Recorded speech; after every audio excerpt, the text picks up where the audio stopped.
오늘 이 시간에는 지난주 말씀 드린 것처럼 멀리서 오셨어요. 네, 도미니카라는 곳에서 목사님이 오셨는데 너무 귀한 선배 목사님이시기도 하고요. 저랑 또 이름이 한자 빼고는 다 같잖아요. 그래서 목사님이 얼마나 저를 많이 사랑해 주시는지 모릅니다. 오늘 하나님의 말씀을 길이라는 제목으로 말씀 선포해 주실 텐데 많은 은혜 받으시고 도전도 받으시고 새로운 하늘의 소망을 갖게 되시는 놀라운 말씀의 시간이 되시기를 바랍니다. 목사님 나오실 때 우리 함께 박수로 환영해 드리도록 하겠습니다.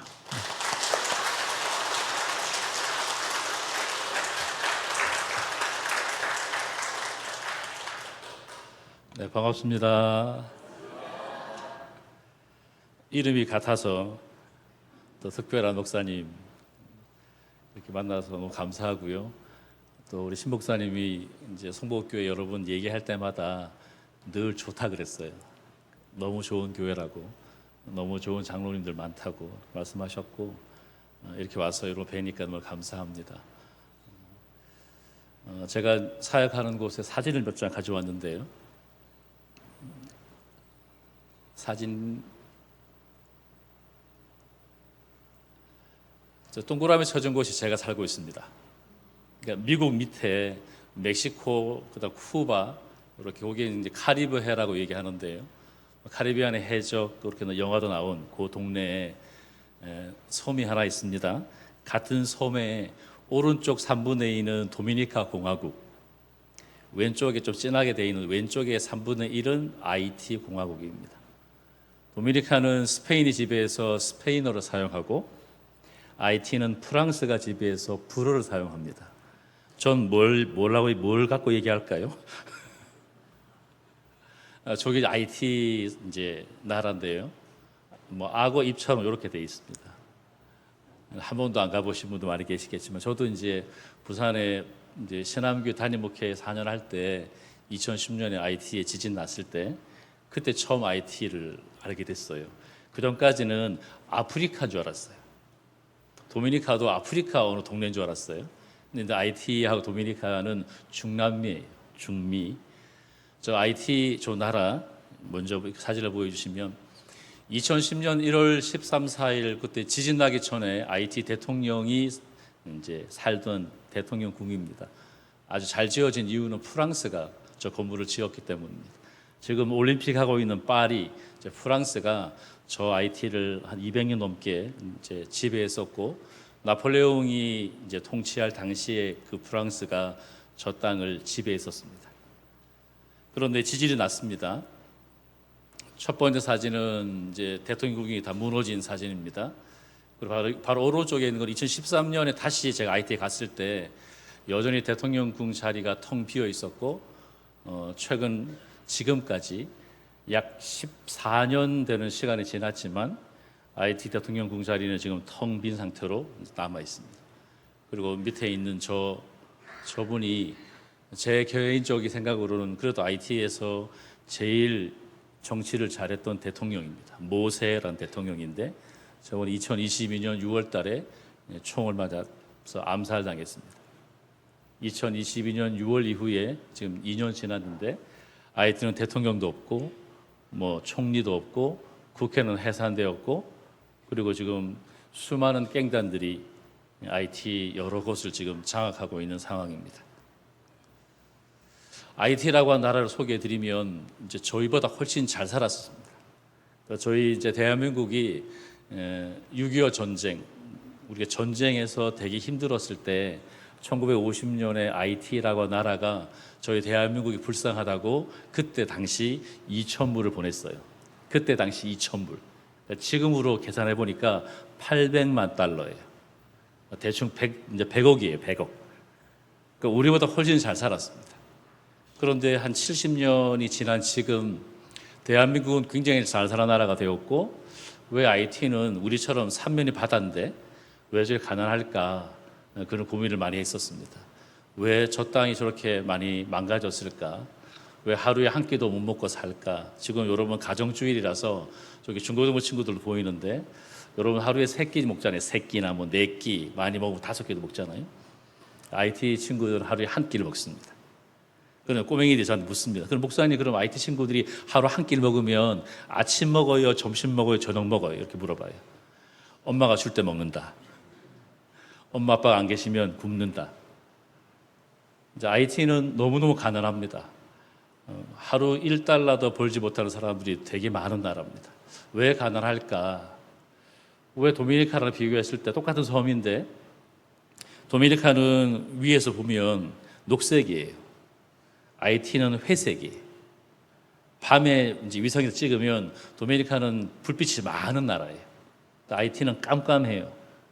너무너무 가난해요. 그러니까 저희 대한민국과 북한과 비교하면 맞을 것 같아요. 대한민국에 사는 정도가 도미니카라고 한다면 IT는 북한처럼 가난해요. 왜 다를까요? 같은 섬에 살고 있는데 도미니카 사람들은 입에 붙어 있는 게 그라시아스 아디오스. 여러분 집에 냉장고가 디오스라면 스페인어예요. 디오스가 하나님이라는 뜻이에요. 디오스가. 여러분 운전하는 차 중에서 산타페가 있다. 그 스페인어예요. 거룩한 믿음이라는 뜻이에요. 그 산타페를 타면 믿음이 좋은 거라고 생각하는 거겠죠. 도미니카 사람들은 늘상 입에 감사합니다 하나님이라고 늘 붙어 있어요. 제가 2011년 처음 도미니카에 갔을 때 충격적인 사건은 비행기가 공항에 딱 내렸는데 저희 한국 사람 말고 모든 사람이 박수를 쳐요. 그리고는 입에서 나오는 말이 하나님 감사합니다. 그러니까 이제 한국 사람 저희들만 좀 뻘쭘했습니다. 아니, 비행기에서 박수를 치지? 그게 그 사람들의 문화예요. 하나님이 우리를 보호해 주셔서 안전하게 도착했다. 그런데 IT 사람들은 여러분처럼 잘 안 웃어요. 저를 째려보고 있잖아요, 저를. 잘 안 웃어요. 그리고는 이제 뭐 한참 보고 있다가 이렇게만 인사해요. IT 청년들이 저 인사하는 방법이 이렇게 해요. 저도 이렇게 해요, 가면서. 그 몇 년 지나면 이제 씩 웃어요. 웃으면 이빨이 보여요. 얼굴은 까맣는데 여러분 앉아있는 의자 색깔은 도미니카 사람들 피부 색깔이에요. 브라운이에요. 저 피아노 색깔은 IT 친구들 색깔이에요. 완전히 달라요. 그리고 IT의 시작은 이제 프랑스가 지배하면서 사탕수수를 이제 재배해서 설탕을 만들어서 이제 보내야 되니까 노동자들이 필요해서 아프리카 베냉에 있는 흑인을 끌고 와요. 근데 아프리카 베냉에서 같이 왔던 것이 뭐냐면 악령을 숭배하는 부두교가 함께 들어왔습니다. 그래서 도미니카 사람들은 축복하고 박수치고 많이 웃고 그런 성격이라면 또 IT 친구들은 웃지도 않고 저주하고 다투고 분열합니다. 함께 일하기가 너무 어려운 나라가 IT입니다. 제가 저기서 2015년부터 코로나 터지기 전까지 이제 학생들에게 말씀을 가르쳤습니다. 저게 이제 그냥 강의실이에요. 선교사님 2층 그 방에서 공부하는 거예요. 여러분 잘 보시면 IT 친구들하고 공부할 때 뭐 종이를 들고 있을 거예요. 종이를. 왜냐하면 IT 친구들, 도미니카 친구들은 노트북이 없어요. 그러니까 우리에게 노트북은 랩탑이에요. 컴퓨터예요. 도미니카 IT 친구들에게 노트북은 공책이에요. 근데 공책에다 그림을 그려서 공부하는 거예요. 이제 저희들 스태프들 있고 사진을 잘 보시면 지금 케이크 하나 있습니다. 케이크. 특별히 이제 목사님 중에 한 분이 생일이었습니다. 그래서 아주 돈을 막 투자해서 케이크 하나를 사고 콜라를 샀습니다. 5천 원도 안 합니다. 근데 IT 목사님들 중에 일평생 단 한 번 자신의 생일날 케이크를 받아본 사람은 아무도 없었습니다. 자기 생일도 몰라요. 대부분 다. 왜냐하면 우리처럼 주민등록 뭐 이거 있잖아요. 그래서 서류도 별로 없어요.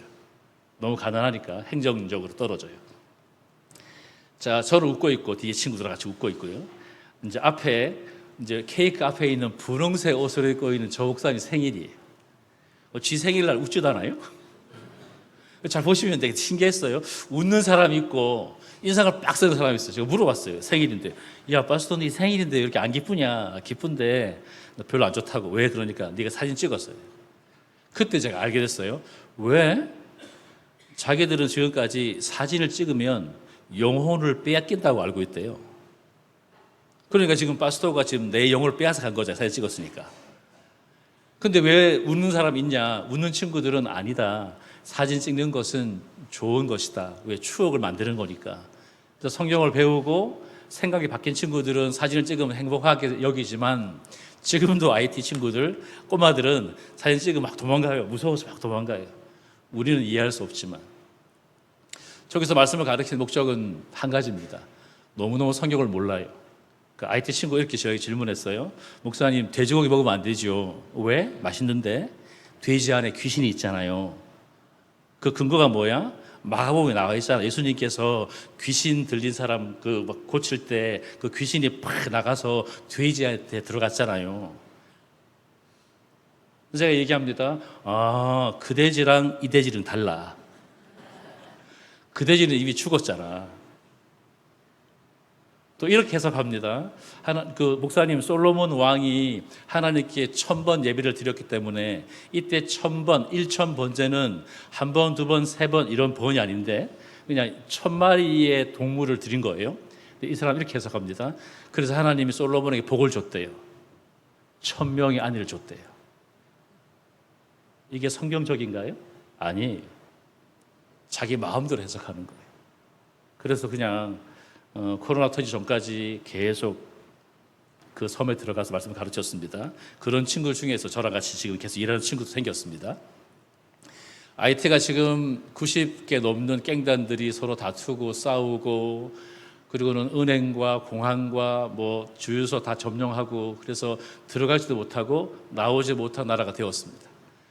그 배후는 분열과 부패 속에 있었던 IT 정치인들이 자기 살겠다고 돈을 주고 고용했던 그 깽단들이 그때 받은 무기들을 가지고 지금 도리어 정치인들을 위협하고 이제 나라를 뒤집고 있는 상황이 있습니다. IT에 있는 선교사들 거의 95%가 다 철수했습니다. 더 이상 선교할 수 없다. 저희 이제 한국 선교사님들도 지금 나오셔서 도미니카에 지금 4가정에 살고 있습니다. 다시 들어가야 되는데 왜 거기 다 자기 짐을 다 그냥 탈출했거든요. 그냥 여권하고 뭐만 챙겨서 나왔으니까. 이런 IT 여러분 이 나라를 위해서 해주실 일이 하나 있습니다. 화살을 쏘는 것입니다. 악한 영, 분열의 영, 그 더러운 영들이 그 백성들을 붙잡고 괴롭히지 않도록. 그리고 우리는 저희 어릴 때 저희 할머니, 저희 어머니들이 정말 머리카락 잘라서 팔아서 공부시켰잖아요. 저희 할머니 그 얘기하셨거든요. 돈이 없을 때 머리카락을 잘라서 팔았다. 피를 팔아서 내가 돈 가지고 애 공부시켰다. 이렇게 들었거든요. IT의 그 새로워지는 그런 방법은 우리처럼 교육밖에 없어요. 엄마 아빠들이 애들을 위해서 그렇게 헌신해야 되는데 그러지 못하면 나중에 말씀드리겠습니다. IT입니다. 여기 도미니카 지도입니다. 녹색이에요. 빨갛게 되어 있는 부분이 수도입니다. 수도 이름은 산토 도밍고인데 뜻은 거룩한 일요일이에요. 서울이 우리나라 수도잖아요. 서울. 그 도미니카의 수도는 거룩한 일요일이에요. 캐톨릭 국가입니다. 뭐 다들 다 하나님 잘 믿습니다. 태어나서 돌아가실 때까지 이제 다 성당에서 이제 미사 드리겠지요. 기독교도 한 20% 넘습니다. 근데 많이 섞여 있습니다. 똑같습니다. IT랑. 중남미 대부분 다 말씀을 제대로 안 읽고 그리고 해석하지 않고 그런 이제 엉뚱한 일을 많이 하죠. 제가 이제 사역하고 있는 조그만 베이스입니다. 이미 2003년부터 저 건물을 지었던 선교사님과 함께 동역하는 거죠. 저는 건물이 필요하고 그분은 이제 말씀 가르칠 목사가 필요하고 저기서 지금 9년째 계속 이렇게 말씀을 가르칩니다. 저기 학생들이에요. 해마다. DBS라고 하는 뜻은 예수전도단 또는 국제 YM의 학교 중에 하나인데 Discipleship Bible School입니다. 3개월 동안 함께 먹고 자면서 성경 통독, 배경 배우고 어떻게 예수의 제자가 살 것인가 서로 나누고 또 현지 교회 가서 배운 걸 가르치고 그 과정이 3개월 인텐시브 과정입니다. 해마다 계속 이제 올해도 지금 이제 8월 마지막 주에 학교를 진행하려고 준비하고 있습니다. 저희 친구들이에요. 사진을 잘 자세히 보셨으면 아시겠지만 처음 학생들은 한국 사람들이 많았어요. 그리고 이제 조금씩 하면서 도미니카 사람이 많다가 2021년, 2022년 들어가서 IT 친구들이 더 많아졌습니다. 못 사니까 계속 건너오는 거예요. IT가 너무 가난하니까 먹을 게 없으니까 건너와서 저희 베이스에서 말씀을 3개월 배우고 열심히 훈련받고 있는 아이들입니다. 작년에 이제 저희 친구들. 작년에는 제 왼쪽으로 좀 밝은 피부 색깔은 도미니카 친구들이에요. 좀 멀리 떨어져 있는 얼굴이 까만 친구들, 아이티 친구들이에요. 피부가 달라요. 같이 말씀을 읽고 공부합니다. 이게 이제 최근에 지금 이제 베이스에서 4월 달부터 IT 친구 12명이 훈련받고 있고 이 아이들 중에 몇 사람이 이제 가을에 하는 제 학교에 와서 말씀을 배울 거예요. 애들 참 좋아요. 말씀을 배우고 훈련받으면 애들이 잘 웃어요. 하나님 말씀을 통해서 사람들은 생각도 바뀌고 말도 바뀌고 행동도 바뀝니다. 저는 그 말씀을 가르치는 일을 계속 하고 있습니다.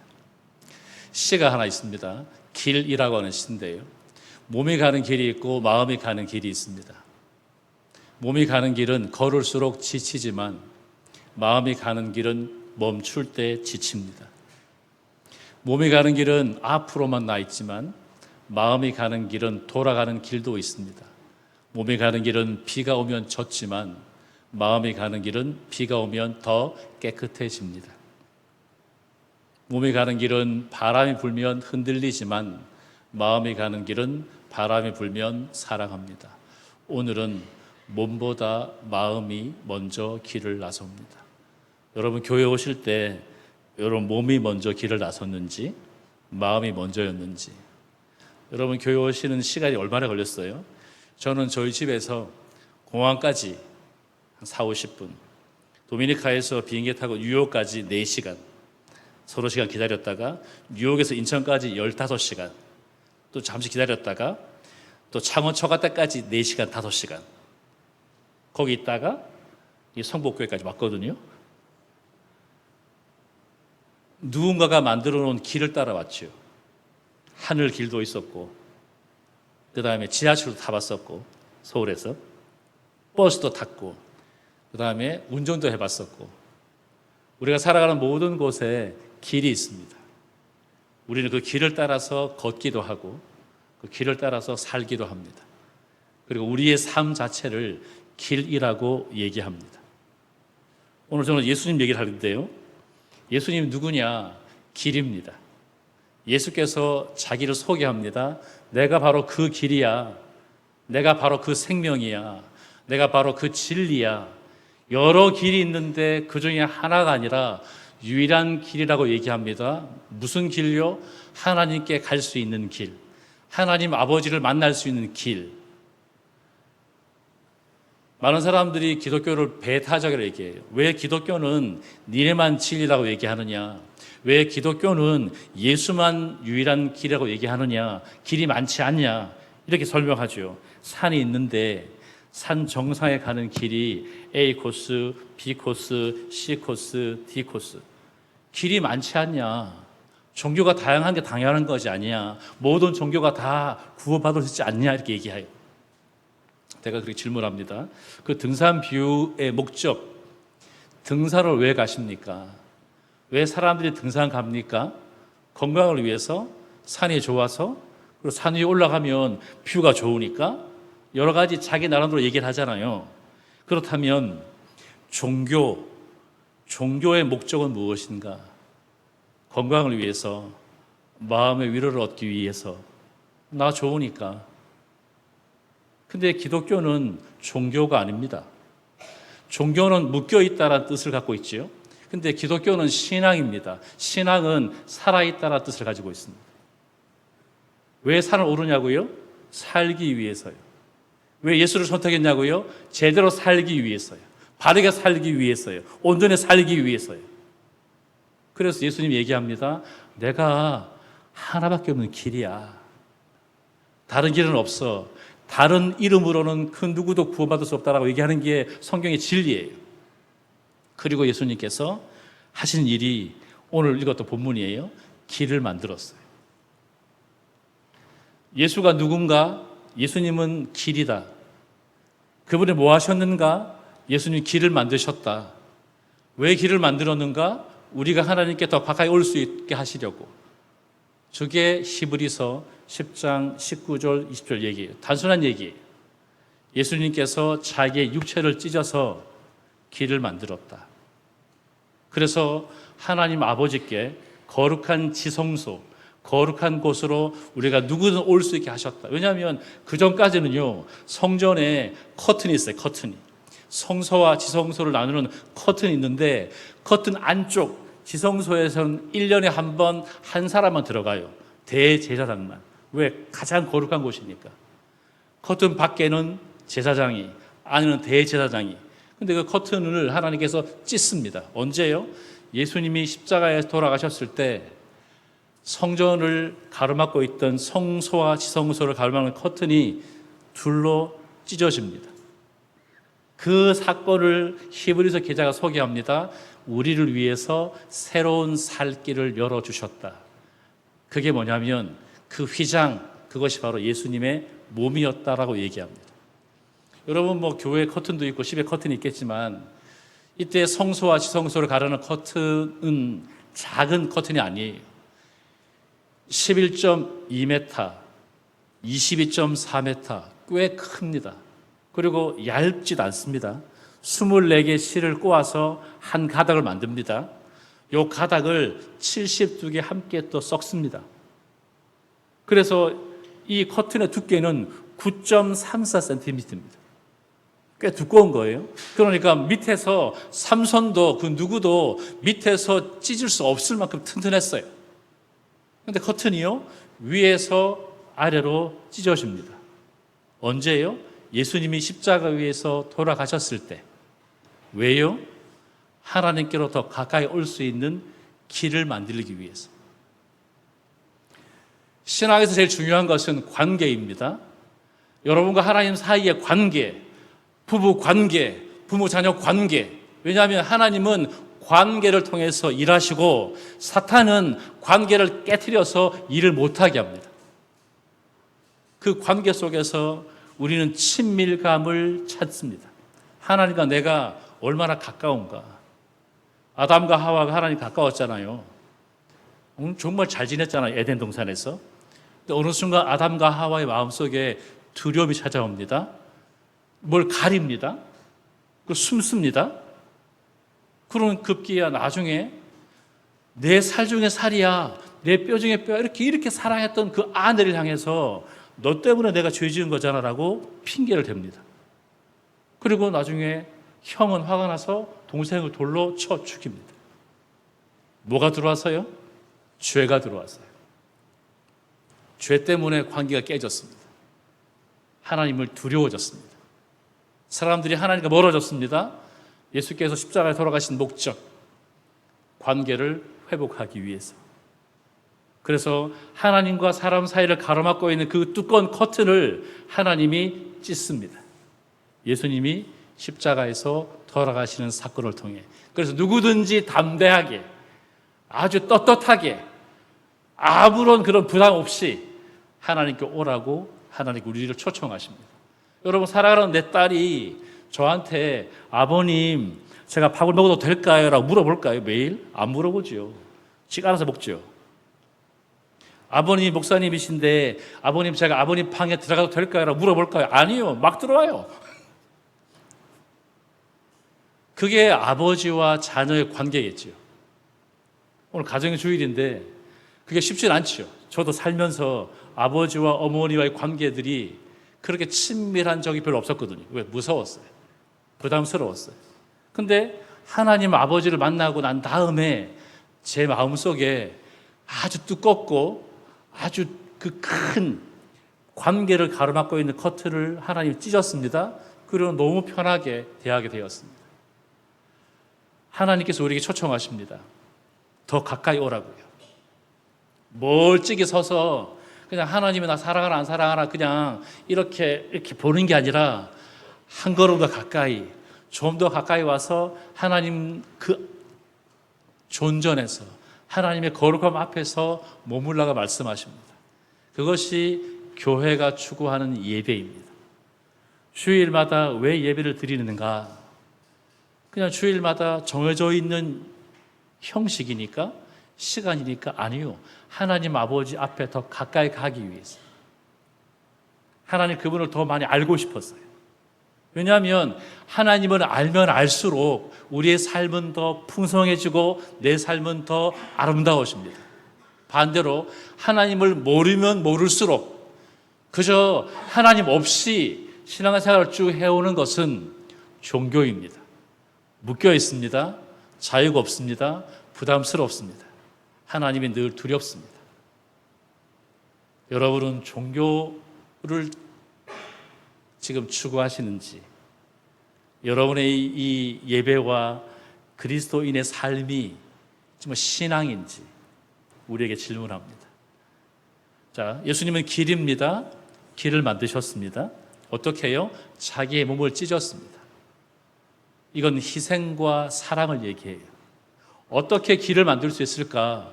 내가 찢어져야 되잖아요. 예수님이 십자가에서 희생하셨기 때문에 길을 만드신 것처럼, 그래서 저에게 희생과 사랑의 상징은 어머니였습니다. 내가 우리 어머니를 볼 때마다 저렇게 자식을 위해서 혼자 된 몸으로 평생 저 자식을 위해서 수고한 사람을 볼 때마다 느끼는 게, 어머니 같은 저 마음이라면 내가 하나님 믿을 수 있겠다고 생각했거든요. 처음에 교회 갔을 때 친구가 하나님 아버지가 날 사랑한대요. 근데 내 마음속에는 하나님이 아버지라면 날 안 사랑할 것 같은데 왜 아버지가 우리를 버렸습니까?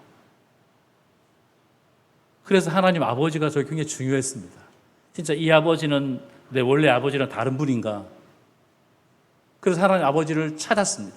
어떤 분인지 궁금했습니다. 얼마나 날 사랑하시는지. 그게 제가 고2 때, 고3 때 2년 동안 고등부 다닐 때 치열하게 싸운, 하나님 아버지가 진짜 나 사랑하는지 알아야지 예수 믿을 수 있으니까 그런 상황이었거든요. 자, 도미니카에 갔었습니다. 이제 9년 됐습니다. 중남미가 100% 캐톨릭 국가입니다. 아시아, 유럽, 북미, 남미, 아프리카 다 여러 종교가 함께 섞여 있습니다. 근데 이상한 건 캐톨릭, 중남미 모든 나라들이 전부 다 캐톨릭이에요. 물론 스페인이 지배했으니까 스페인의 종교가 캐톨릭이니까 이해는 했습니다. 근데 살면서 쭉 보니까 제가 우리 집하고 비슷한 걸 많이 봤어요. 중남미 아빠들이 우리 아빠랑 비슷했구나. 씨를 뿌리고 떠나는구나. 그리고는 남겨져 있는 그 엄마들이 자식을 키우기 위해서 진짜 고생하는구나. 우리 엄마가 살고 있구나. 그걸 내가 알게 됐어요. 그리고 제 얘기를 했어요. 우리 학생들 앞에. 현재 교회 가서 얘기를 했어요. 같이 울면서 얘기했죠. 나도 너희랑 비슷한 상황이었다.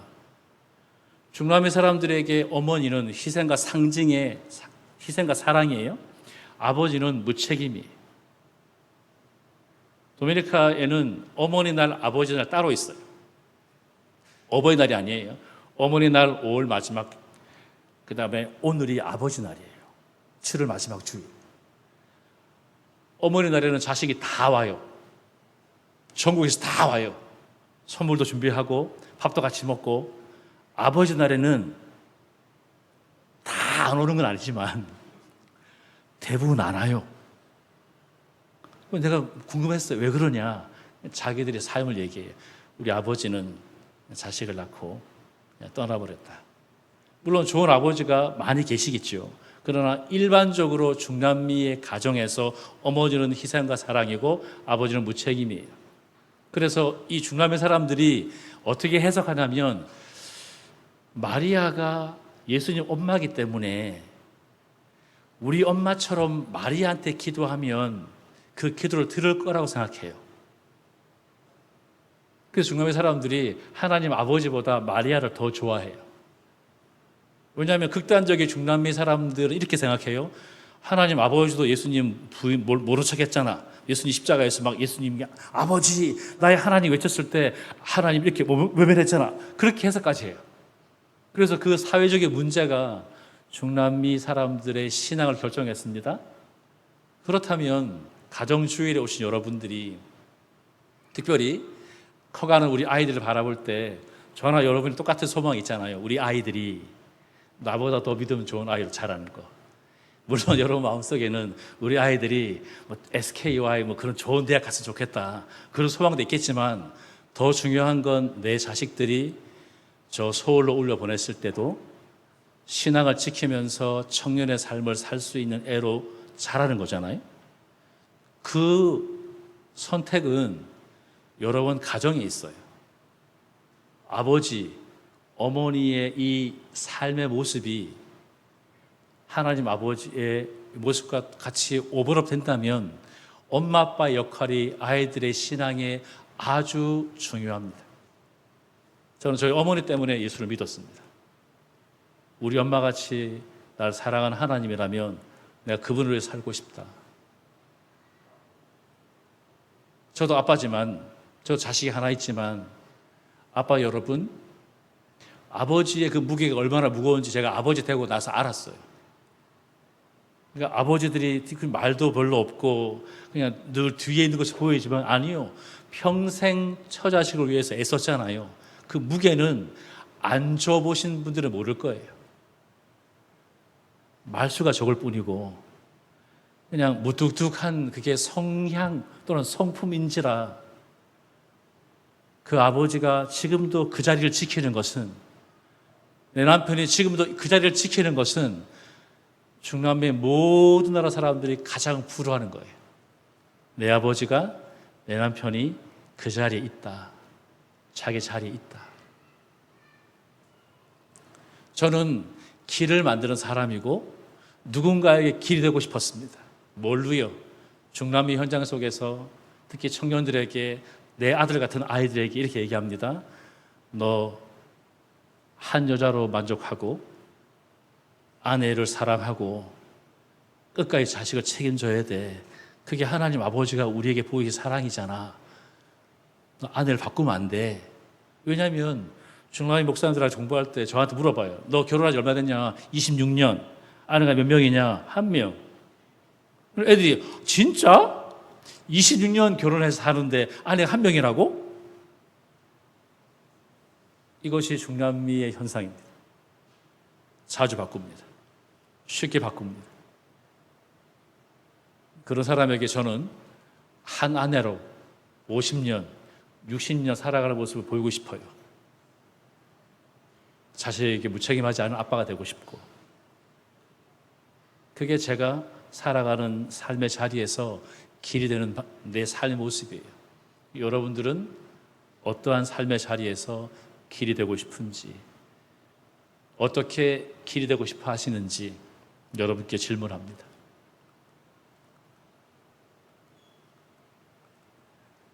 마지막 얘기를 드리겠습니다. 여러분, 존 워너메이커라고 하는 사람이 있습니다. 이 사람은 미국의 최신부 장관도 했습니다. 빨간 벽돌 공장을 가지고 정말 많은 나라의 YMCA 건물도 지어줬습니다. 그리고 58세쯤 되었을 때 미국에서 처음으로 백화점도 시작했습니다. 필라델피아하고 뉴욕에서 이 사람이 처음으로 백화점을 시작했고 엄청 돈을 벌었습니다. 그리고 서울의 종로 2가의 일제시대 때에 이 사람 벽돌 공장에서 나온 빨간 벽돌로 YMCA 건물을 지어줬습니다. 아주 훌륭한 사람이에요. 근데 이 사람 스토리를 제가 읽으면서 느꼈던 게 뭐냐면, 어떻게 이렇게 이 사람의 삶을 바꾸었을까? 11살 때 집이 가난해서 벽돌 공장에서 일했습니다. 하루에 7센트의 일당을 받고 일했습니다. 근데 이제 그때 이 아이 마음속에 일하는 게 힘든 것이 아니라 마음속에 뭔가 좀 불편한 게 있었어요. 그게 뭐냐면, 교회 가는 길이 비만 오면 흙탕길이 되고 아이들이 교회를 못 가는 거예요. 그때는 마차가 다녔으니까. 근데 어른들은 아무도 관심이 없었어요. 그래서 이 아이가 마음속에 어떻게 하면 저 교회 가는 길이 좀 더 깨끗해지고 안전해서 비가 오든 눈이 오든 교회 갈 수 있을까? 자, 그러면서 하루 7센트 받는 돈을 안 받고요, 벽돌로 받습니다. 그리고 교회 입구부터 벽돌을 까는 거예요. 얼마나 많이 걸릴까요? 시간이 꽤 많이 걸리겠죠. 근데 동네 사람들이 보니까, 또 교회 어른들이 보니까 너무 부끄러운 거예요. 저 꼬맹이도 우리 아이들이 교회 마음껏 올 수 있도록 벽돌을 깔고 우리가 뭐 하냐? 그래서 교회 어른들이 함께 일을 해서 함께 벽돌을 깔고 길을 만들었어요. 비가 와도 눈이 와도 애들이 막 웃으면서 교회 가게 됐어요. 이 친구가 11살 때 2.5달러를 주고 성경을 삽니다. 그래서 이 사람의 별명이에요. 성경이 만든 사람 존 워너메이커라고. 그리고는 성경 열심히 공부했습니다. 그리고 성경을 공부하다 보니까 하나님이 지혜를 주었습니다. 아이디어를 주었어요. 그래서 저 사람이 시작한 게 백화점이라고 얘기했어요. 벽돌 공장도 가지고 있었습니다. 백화점도 성공했습니다. 나중에 기자가 이렇게 인터뷰하겠지요. 당신이 살면서 가장 성공적인 투자가 무엇입니까? 물었습니다. 백화점인지 벽돌 공장인지 아니면 최시부 장관 했던 일인지. 근데 존 워런은 이렇게 얘기합니다. 저는 11살 때 2.5달러를 주고 성경을 그것도 할부로, 돈이 없어서 할부로 산 것이 제 인생의 가장 큰 투자였고 성공이었다. 그래서 이 사람의 별명이 성경이 만든 사람, 존 워너메이커. 저는 이 사람의 별명을 지었습니다. 존 웨이 메이커. 길을 만든 사람. 그저 어린 나이에 그냥 비가 와서 진흙탕 된 그 길로 교회 갈 수 없는 나와 친구들의 모습을 보고 비가 와도 깨끗하게 깔린 도로로 걸어서 교회 가고 싶은 그 마음이 꿈이 되었고 그 꿈이 기도가 되었고 그 기도가 현실이 되었습니다. 저는 아버지입니다. 이제 고등학교 이제 2학년 되는 딸이 하나 있습니다. 결혼하고 10년째 어린 딸입니다. 너무너무 사랑합니다. 이 딸과 2년 뒤에 헤어지게 될 텐데 대학 보내야 되니까 도미니카에 안 있고 이제 미국이든 한국에 와야 되니까 제가 작년부터 계속 고민하는 게 뭐냐면 내 딸을 이제 대학교로 보내야 되는데 보내기 전에 아빠로서 말씀 가기 길 목사로서 선교사로서 이 딸을 위해서 뭘 해줘야 될까? 말씀을 스스로 읽고 깨닫고 기도하는 방법, 말씀을 찾아서 큐티하는 방법, 말씀을 읽고 정리하고 아빠랑 나누는. 그래서 아빠랑 매일매일 나눠요. 읽은 거 질문하고 그러다 제가 또 설명해 주기도 하고. 문제는 이제 저희 딸이 어쨌든 한국 사람이기 때문에 우리말 잘해야 되잖아요. 그래서 개정 개역 성경 같이 읽어요. 가끔 물어봅니다. 아빠 장자가 뭐예요? 장자. 왜냐면 한자가 많으니까. 제가 얘기했습니다. 그래도 좀 의진아 그래도 네가 개정 개역 성경만 네가 읽어낼 수 있으면 한국으로 대학 가도 괜찮을 것 같은데 아빠 생각에는 다른 교육 방법이 있는 것이 그냥 성경 같이 읽고 토론하고 질문하고 대답하고 그렇게 예배를 드립니다.